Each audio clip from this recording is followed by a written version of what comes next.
حضرت صلی اللہ علیہ وسلم نے فرمایا، مجھے دوزخ دکھلائی گئی تو اس میں زیادہ تر عورتیں تھیں جو کفر کرتی ہیں۔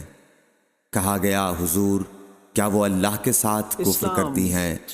آپ صلی اللہ علیہ وسلم نے فرمایا کہ خاوند کی ناشکری کرتی ہیں اور احسان کی ناشکری کرتی ہیں۔